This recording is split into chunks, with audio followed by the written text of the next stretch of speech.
Copyright disclaimer. Under Section 107 of the Copyright Act 1976, allowance is made for fair use for purposes such as criticism, comment, news reporting, teaching, scholarship, education and research. Fair use is a use permitted by copyright statute that might otherwise be infringing. ये कहानी काफी आगे की वजह जहाँ हर चीज modern advanced है और इंसानों की सहूलियत के लिए आसपास की हर चीज एआई है जो इंसानों की मदद करेगी हर काम करने में। एआई यानी आर्टिफिशियल इंटेलिजेंस जो एडवांस टेक्नोलॉजी होती है जिसे कंप्यूटराइज सिस्टम से बनाया जाता है, जिसे रोबोट आपके सारे काम करते हैं। ये भी सब इसलिए कर सकते हैं क्योंकि ये रोबोट की तरह काम करने वाली मशीन होती है। कैसा भी काम हो इंसानी जिंदगी का, ये सब मुमकिन कर सकते हैं। अब इस एडवांस दुनिया में हम कहानी की मेन कैरेक्टर रेचल नाम की एक लड़की को देखते हैं। उसके घर की भी हर एक चीज एआई थी जो पूरे घर को, यहाँ तक कि रेचल को भी चेक करके बताती है कि तुम्हारे घर की हर एक चीज बिल्कुल सेट है और तुम्हारी सेहत एकदम फिट है। जिसके बाद रेचल ऑफिस के लिए तैयार हो जाती है। ये जब ऑफिस गई तो हमें पता चला कि वो भी एक एआई मशीन बनाने वाली कंपनी में काम करती है और वो काफी अच्छी पोस्ट पर है। घर में हम उसके हस्बैंड को देखते हैं जो एक ऐसा साइंटिस्ट है जो पेड़ पौधों के बारे में रिसर्च करता है, उन्हें उगाता है। और क्योंकि हर चीज एडवांस्ड होने की वजह से उसका ये काम भी एआई ही करती है। रेचल के हस्बैंड ने एआई की मदद से अपने घर में बहुत सारे पौधे लगाए हुए थे और एक तरह का उसने ग्रीन हाउस बनाया हुआ था। क्योंकि एआई की वजह से वो फ्री ही होता तो अब वो एक कॉलेज भी पढ़ाने लगता है। पर उसकी आदत इस एडवांस दुनिया में घुलने मिलने जैसी नहीं थी। वो अपने काम खुद करने का आदी था और ऐसे बार बार जब एआई उसके काम करती थी तो उसे अच्छा नहीं लगता था। अब रेचल जब दूसरे ऑफिस थी तो वहाँ मीटिंग हो रही थी। यहाँ रेचल सबको बताती है कि मेरी टीम ने एक और एआई बनाया है जो बिल्कुल आंख जैसा है। ये इंसान से सोचने की सलाहियत और फैसले कैसे लेती है ये सीख रहा है, क्योंकि आगे चल के ये इंसान के लिए असिस्टेंट या कहीं के एडवाइजर के तौर पर काम करेगा जो इंसान को अच्छी बुरी चीज में मशवरे दिया करेगा। ये सुनकर एक वर्कर को हैरानी हुई। वो कहती है कि ये तो सारे इंसानों के करने के काम है। अगर ऐसे इंसानों की जगह एआई ये काम करती रही तो ऐसे तो ये इंसानों की जगह इस तरह ले लेंगे कि फिर इंसानों की नौकरी भी यही क्या करेंगे और इंसान तो बिल्कुल फ्री ही हो जाएंगे। फिर हम क्या करेंगे, बेरोजगारी बढ़ जाएगी। जब ये सुनकर उनके सीनियर कहती है कि ऐसा कुछ नहीं होगा, ये हमारी जगह लेने के लिए नहीं बल्कि हमारी मदद करने के लिए बनाई गई है। इंसान जहाँ है वो वहाँ ही रहेंगे। खैर मीटिंग खत्म होने के बाद रेचल जब अपने ऑफिस जा रही थी तो उसकी बॉस उसे बुला देती है और कहती है कि तुम पिछले 2 सालों से काफी अच्छा काम कर रही हो और अब हम तुम्हारी प्रमोशन करने का सोच रहे हैं, यानी तुम्हारी पोस्ट पर और तरक्की देने का। लेकिन वो देने से पहले हम तुम्हारी फैमिली के बारे में जानना चाहते हैं कि तुम्हारा भी फैसला अपनी फैमिली को बढ़ाने का तो नहीं, यानी बच्चा पैदा करने का। जो सुनकर रेचल को काफी हैरत हुई कि मेरी प्रमोशन का भला बच्चे पैदा होने से क्या ताल्लुक। पर वो ये कहकर मना कर देती है कि नहीं, अभी इस बारे में हमने सोचा नहीं। जिस पर उसकी बॉस कहती है कि मैंने ऐसा इसलिए पूछा क्योंकि हमारी कंपनी को तुम्हारी वजह से काफी फायदा हो रहा है, तुम काफी अच्छा काम कर रही हो। तो मैं नहीं चाहती कि जब तुम बच्चा पैदा करने का सोचो तो तुम्हें छुट्टियां लेनी पड़ जाए। काम पर तुम्हारा रेगुलर होना जरूरी है, पर अगर तुम बच्चा पैदा करना चाहती हो तो हमारे पास इसका दूसरा हल है। जो कहकर वो उसे आर्टिफिशियल वूम सेंटर का नंबर देती है जहाँ पर मसनूई तरीके से बच्चे पैदा किए जाते हैं। यानी जैसे माँ के पेट में 9 महीने तक बच्चा पलता रहता है, उसी तरह आर्टिफिशियल वूम में बच्चा पलता है और ये बिल्कुल माँ और बच्चे पैदा होने की प्रोसेस जैसा ही होता है। अब जब रेचल उस सेंटर में गई तो वो सब कुछ देखकर और जानकर काफी खुश हो जाती है, क्योंकि अब उसका भी दिल माँ बनने का कर रहा था। इसलिए वो यहाँ अपना नाम भी लिखवा देती है, क्योंकि जो आर्टिफिशियल वूम बनाई जाती है वो हर वक्त नहीं होती बल्कि फैमिलीज के कहने पर अरेंज करवाई जाती है। अब अगले ही दिन रेचल के पास सेंटर से कॉल आ जाती है और उससे बताया जाता है कि आपके लिए आर्टिफिशियल वूम का इंतजाम हो गया है। जो सुनकर वो काफी खुश हो गई थी क्योंकि अब वो भी एक बच्चा हासिल कर लेगी। उधर रेचल का हस्बैंड जब कॉलेज में था तो वो बच्चों को एक पेड़ से फल तोड़कर देता है ताकि वो खा ले, पर कोई भी उसे नहीं खाता। इस वजह से क्योंकि वो नेचुरल कुदरती तौर पर पेड़ से उगा था, न कि एआई की वजह से। जिससे यहाँ हमें समझ लगी कि ये लोग एआई में इतना खो गए हैं कि नेचर कुदरत को जैसे भूल ही गए हैं। अब रेचल आर्टिफिशियल बच्चे पैदा करने की खबर अपनी दोस्त को भी देती है, जो सुनकर वो काफी खुश हो गई और पार्टी रखने का फैसला करती है। जिस पर रेचल कहती है मगर ये बात मैंने अभी तक अपने हस्बैंड को नहीं बताई, क्योंकि वो इस एडवांस दौर में भी नेचुरल तरीके से चीजों को हासिल करने पर यकीन करती है। इस तरह चीजें हासिल करना उन्हें पसंद नहीं है क्योंकि उनका कुदरत पर बहुत यकीन है। अभी सोच में वो पड़ी ही थी, लेकिन फिर अपने डॉक्टर के पास जाने का सोचती है, जो भी और कोई नहीं बल्कि एक एआई डॉक्टर था जो किसी बड़ी सी आंख जैसा लग रहा था। रेचल उसे कहती है कि मैं आर्टिफिशियल वूम से बच्चा कैसे पैदा करूं, क्योंकि मेरे हस्बैंड कुदरती तरीके से ये सब चाहती है, यानी मैं खुद माँ बनूं और बच्चा पैदा करूं। जिस पर एआई डॉक्टर कहता है कि तुम अपने हस्बैंड को समझाओ, क्योंकि इस दौर में नेचुरल जैसी कोई चीज नहीं रह गई। तुम्हें इस बात से फर्क नहीं पड़ना चाहिए कि बच्चा कैसे पैदा हो रहा है, बस इस बात की खुशी मनाओ कि तुम लोग माँ बाप बनने वाले हो। जिसके बाद अब रेचल सब कुछ अपने हस्बैंड को बताने का सोचती है। शाम को जब वो घर आई तो बात करने उसके पास गई, लेकिन देखती है कि अभी मेरा हस्बैंड काफी परेशान है। वो रेचल को भी अपनी परेशानी बताता है कि आज बच्चों ने पेट का फ्रूट नहीं खाया, पता नहीं कैसा दौर आ गया है, लोग नेचर से दूर ही हो गए हैं। अब ये सुनकर रेचल अपना मन बदल लेती है और फिलहाल उसे कुछ भी नहीं बताती। अगले दिन फिर वो वोम सेंटर गई, जहाँ पर और भी कई सारी औरतें आई हुई थी। तभी यहाँ वोम सेंटर की हेड लिंडा आई, जो सबको बताती है कि हमने ये सेंटर इसलिए खोला क्योंकि इस दौर में बच्चे बहुत ही कम पैदा हो रहे थे, पर ये तरीका निकाल कर हम औरतों की मदद करना चाहते हैं ताकि बच्चा पैदा होने में कोई मसला ना हो। जो कहने के बाद वो सबको एक पॉट कैप्सूल दिखाती है, जो काफी बड़े अंडे जैसा लग रहा था, जिसके अंदर ही बच्चा रहेगा और 9 महीने तक ग्रो करेगा, यानी उसके अंदर ही फल फूल कर बड़ा होगा। और जब बच्चा पैदा होने का वक्त आता है तो ये पॉट कैप्सूल उसके माँ बाप को दे दिया जाता है। जिसके बाद वो ये भी कहती है कि आप बच्चे से कोई बात करके, कोई गाना सुनाकर उसे कनेक्ट करने जुड़ने की भी कोशिश कर सकते हैं। इसके अलावा ये भी कि बच्चे को खाना कैसे खिलाते हैं, और क्योंकि ये बच्चे के माँ बाप हैं तो पॉट कैप्सूल ये घर ले जा सकते हैं। क्योंकि ये सब इन्हें बताने का मकसद ये था कि ये पूरा प्रोसेस असली जैसा ही है, तो घबराने की जरूरत नहीं है। अब लिंडा रेचल को कहती है कि अगर तुम ये प्रोसीजर शुरू करवाना चाहती हो तो पहले इसकी फीस भरनी होगी। जिस पर वो कहती है कि अभी इसके लिए मुझे टाइम चाहिए ताकि मैं अपने हस्बैंड से बात कर लूं। जिसके बाद वो पूरा ज़हन बना लेती है और आखिर घर आकर सारी बात अपने हस्बैंड को बता देती है कि मुझे आर्टिफिशियल वूम की मदद से बच्चा चाहिए, क्योंकि मुझे अपने करियर पर ध्यान देना है, तो नेचुरल तरीके से मैं बच्चा पैदा नहीं कर सकती। अब ये सुनकर उसके हस्बैंड को काफी बुरा लगा, क्योंकि एक तो वो इस तरीके के खिलाफ था और दूसरा कि रेचल ने अकेले ये फैसला ले लिया था। फिर वो कहती है कि मेरी मजबूरी है, क्योंकि ये चीज मेरी प्रमोशन से जुड़ी हुई है, और अब इस बात को लेकर उनकी बहस होने लगी। लेकिन फिर रेचल अपना गुस्सा कंट्रोल करके उससे माफी मांगती है और ये भी कहती है कि हमें पहले मेरी एक दोस्त से मिल लेना चाहिए, क्योंकि उसने भी आर्टिफिशियल तरीके से ही बच्चा पैदा किया है। अगर उसके लिए सब ठीक रहा होगा तो हम भी ये कर लेंगे। जिसके लिए उसका हस्बैंड मान गया और अगले ही दिन ये रेचल की दोस्त के घर आ जाते हैं, जहाँ उसकी दोस्त का हस्बैंड उन्हें हंसी मजाक में ये समझाने लगता है कि तुम आर्टिफिशियल वो में बच्चे को कैसे उठाकर अपने साथ कहीं भी ले जा सकते हो। जो देखकर रेचल के हस्बैंड को काफी अजीब लगा। फिर वो घर आकर रेचल से कहता है कि मैं ये फैसला इतनी जल्दबाजी प्रेशर में नहीं ले सकता, आखिर बच्चे का मामला है। जिस पर रेचल कहती है कि ऐसा करो, तुम मेरे एआई डॉक्टर से बात कर लो, वो भी तुम्हें ठीक ही बताएगा। अब उसके कहने पर रेचल का हस्बैंड एआई डॉक्टर से बात करता है, पर वहाँ भी उसकी बहस हो गई, इसलिए बात बीच में ही छोड़कर वो वहाँ से बाहर निकल आता है। रात को खाने के वक्त भी ये एडवांस जिंदगी से इंसानों पर पड़ने वाली असरात के बारे में बात करते हैं कि एआई की वजह से इंसान खुद से कोई काम नहीं करते, ऐसे तो वो आलसी बन जाएंगे। पर रात को ही रेचल के हस्बैंड को एहसास हो गया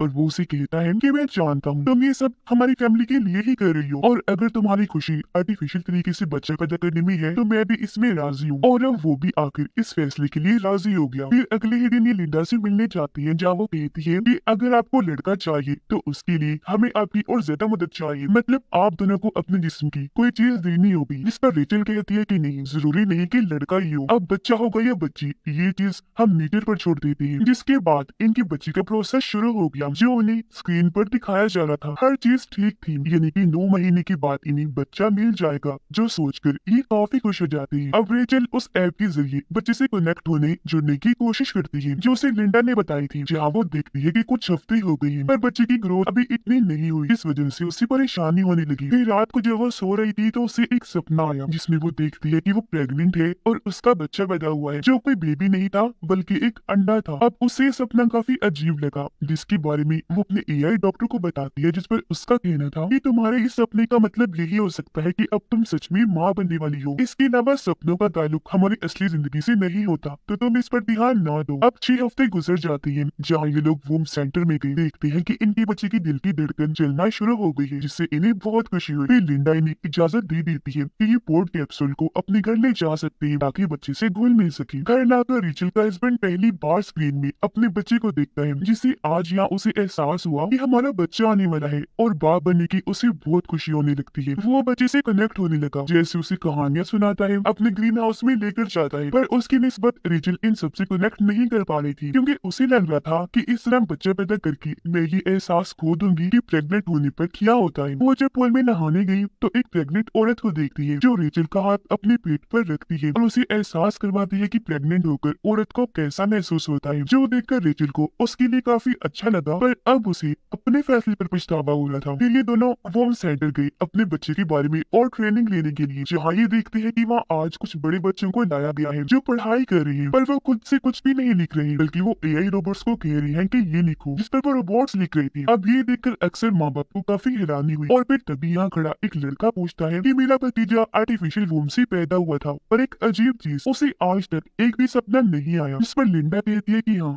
वो हमारी तरफ से ही हुआ है, हमने खुद उन बच्चों की कुछ चीजों पर लिमिटेशंस लगाई हैं ताकि बच्चे वो काम ना करें, पर जल्द हम उन सब बच्चों के लिए हर चीज खोल देंगे। उधर रेचल हर वक्त परेशान रहने लगी थी, ये सोचकर कि कहीं मैंने कोई गलत फैसला तो नहीं ले लिया, जिस वजह से उसके काम पर भी असर पड़ रहा था। वो जिस तरह पहले अपने एआई की आइडियल इन्वेंशंस इजाद कर रही थी, अब वो काम सुस्त हो गया था, जिस बात का उसे नुकसान भी हो सकता था, क्योंकि ये रिपोर्ट सीधा उसके बॉस के पास जाती थी, जिससे उसे ये लग सकता था कि कोई इंसान टाइम पास कर रहा है या दिल से काम कर रहा है। अब रेचल का हस्बैंड अपने बच्चे को कॉलेज में भी लेकर जाता है, जहाँ उसे बहुत खुशी मिलती है। फिर उसका सीनियर आकर बताता है कि तुम्हारे ग्रीन हाउस की वजह से हमें बहुत पैसे देने पड़ते हैं, तो अब से तुम्हें ये काम बंद करना पड़ेगा। जो सुनकर उसे काफी गुस्सा आ जाता है। अब वो जब घर आया तो रेचल ये सोचकर काफी परेशान होने लगी थी कि आखिर मेरा हस्बैंड बच्चे से कनेक्टेड है, मैं क्यों नहीं। अपने इस सवाल का जवाब पाने के लिए दोनों एआई डॉक्टर के पास गई, जहाँ रेचल उसे अपना ये मसला बताती है, पर क्योंकि वो एक एआई था तो यहाँ वो इंसानों की इमोशंस, जज्बात को समझ नहीं पाता कि किसी से कनेक्ट होना क्या होता है। इसीलिए वो कहता है कि मुझे लगता है कि बच्चे में कोई गड़बड़ है, तो मुझे इसका इलाज करना चाहिए, तो इसे कुछ दिन के लिए यही छोड़ दो ताकि मैं इससे कनेक्ट होकर ये समझ पाऊँ कि ऐसा क्यों हो रहा है। पर अब इन दोनों को समझ आती है कि ये एआई है, तो हमारे इमोशंस को समझ नहीं पा रहा, इसलिए हमारा जवाब इसके पास नहीं। जो सोचकर ये यहाँ से चली जाती है। रेचल का हस्बैंड कहता है कि इसमें इतना परेशान होने वाली कोई बात नहीं है, तुम भी बच्चे के साथ वक्त गुजारो, फिर कनेक्ट हो जाओगी। ये सोचकर रेचल पोर्ट को अपने पेट के साथ बांध लेती है और ऐसे ही अगले दिन ऑफिस चली गई, पर उसे ध्यान नहीं रहता कि मेरे आगे पोर्ट बंधा हुआ है, और वो गलती से सामने जाके टकरा गई, जिस पर सभी सीनियर्स उसे ऐसे घूरने लगती है जैसे उसने पता नहीं कितनी बड़ी गलती कर दी। अब थोड़ी देर के बाद रेचल की सीनियरों से कहती है कि तुम्हें पोर्ट कैप्सूल को घर छोड़ के आना चाहिए था, जो कहकर वो उसे एक ऐसा कबर्ड दिखाती है जहाँ पर बहुत सारे पोर्ट्स पड़े हुए थे, जिनमें उन माओ के बच्चे थे जो सभी यहाँ पर वर्कर्स थी। सीनियर रेचल का पोर्ट भी यहाँ रख देती है, ये कहकर कि ऑफिस में सब काम करने आए हैं, इसलिए माओ को इधर अपने बच्चों से दूर रखना पड़ेगा, क्योंकि हमें ऐसी माएं नहीं चाहिए जिनका ध्यान काम पर ना होकर अपने बच्चों पर हो, क्योंकि ये ऑफिस भी पूरा एआई था, तो इंसान की जज्बात की यहाँ कोई कीमत कदर नहीं थी। अब कुछ दिन के बाद इन्हें अपना पोर्ट चेकअप करवाने के लिए सेंटर में लाना पड़ता है। एक दिन रेचल को फिर से सपना आया जिसमें उसने अपने बच्चे को उठाया हुआ था और वो समंदर किनारे रेत में घूम रही थी। उसने बच्चे को अपने सीने से लगा लिया। इस एहसास को महसूस करके उसे बहुत अच्छा लगा, जिसके साथ ही उसकी आंख खुल गई और अब उसे समझ आई कि मैं भी बच्चे से कनेक्ट हो रही हूँ। और उसे ये अंदाजा भी हुआ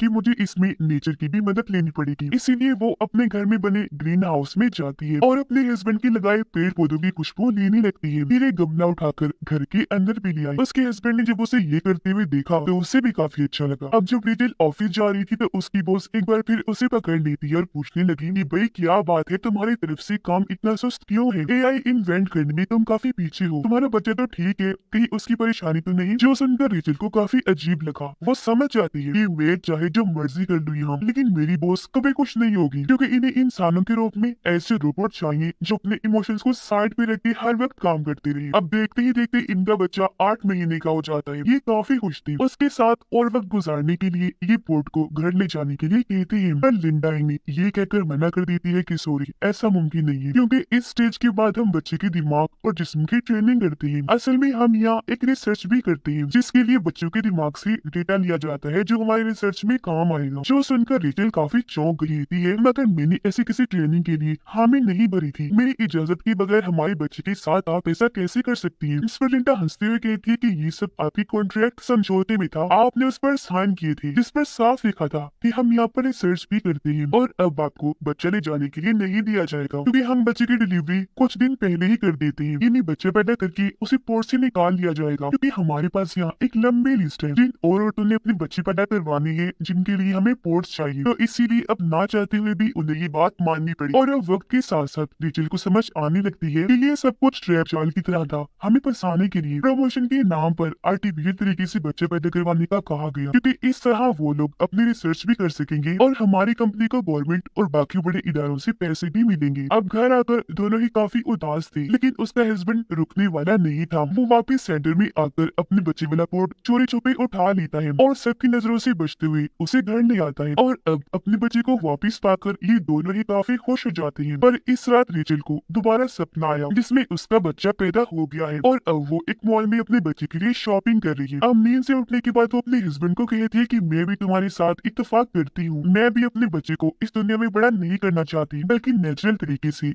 नेचर में बड़ा करना चाहती हूँ जैसा तुम भी चाहती हो। इसीलिए ये फैसला करती है कि यहाँ शहर से दूर जो गाँव में हमारा घर है हम वहाँ चले जाएंगे जहाँ सब कुछ नेचुरल है भीतर। पर इससे पहले उसका हस्बैंड आखिरी बार लिंडा से बात करने जाता है। कहने लगा कि आप हमसे और ज्यादा पैसे ले ली लेकिन बच्चा 9 महीने के बाद ही पैदा होना चाहिए, जिस पर वो मना कर देती है। इसलिए अभी लोग गाँव वाले घर में ही जाने को सही समझते हैं और अगले दिन सफर पर निकल जाते हैं। इनका सफर काफी लंबा था, इन्होंने खूब इंजॉय किया जिसके बाद ये अपने गाँव वाले घर भी पहुँच जाते हैं। कुछ दिन इन्होंने यहाँ गुजारे और अब 9 महीने हो जाते हैं। एक दिन पोर्ट में ये देखती है कि बच्चा ऊपर नीचे हो रहा है जिससे ये काफी खुश हो गई क्योंकि अब कभी भी बच्चा पैदा हो सकता था। पर इसी रात अचानक ही पोर्ट का सिस्टम बंद हो जाता है जिससे रेचल काफी घबरा गई। तब उसका हस्बैंड तसल्ली देता है कि परेशान ना हो, ये पोर्ट 2 दिन बिना एनर्जी के भी रह सकता है, बेबी खुद ही कभी भी पैदा हो सकता है। फिर अगले दिन रात को जब ये सो रही थी तो पोर्ट में से अचानक आवाजें आने लगी, यानी कि डिलीवरी का वक्त आ गया था जहाँ बच्चा पैदा होकर पोर्ट से बाहर आ जाएगा। पर इसके लिए इन्हें कोड डालना था जो इन्हें याद ही नहीं था। ये परेशान हो गई पर उसका हस्बैंड दिमाग लगाता है। वो बड़े ध्यान से पोर्ट के ऊपर वाला हिस्सा तोड़कर आखिरकार बच्चे को बाहर निकाल ही लेता है, जिसे देखकर ये दोनों बहुत खुश हो जाती हैं क्योंकि उनका बच्चा सही सलामत पैदा हो गया था। ये सीन काफी इमोशनल था, इनकी आंखों में आंसू थे क्योंकि आज आखिरकार वो माँ बाप बन ही गए थे और उनका लड़का हुआ था। और अब ये वैसे अपनी जिंदगी गुजारने लगती है जैसी एडवांस दुनिया से पहले थी, इन्हें बगैर किसी मशीन की। कुछ दिन के बाद रेचल उस पोर्ट को बॉक्स में बंद करके सेंटर में भिजवा देती है और अभी फैमिली क्योंकि पूरी हो गई थी तो हंसी खुशी अपनी जिंदगी गुजारने लगती है नेचर की खूबसूरती में, एडवांस टेक्नोलॉजी के माहौल से दूर। और इसी के साथ इस फिल्म की कहानी यहीं पर खत्म हो जाती है। तो लाइक करें और चैनल को सब्सक्राइब करें।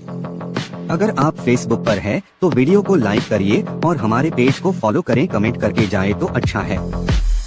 मिलते हैं दूसरे कोई वीडियो में, तब तक अच्छे से रहे और खुश रहें। Finally thanks for watching.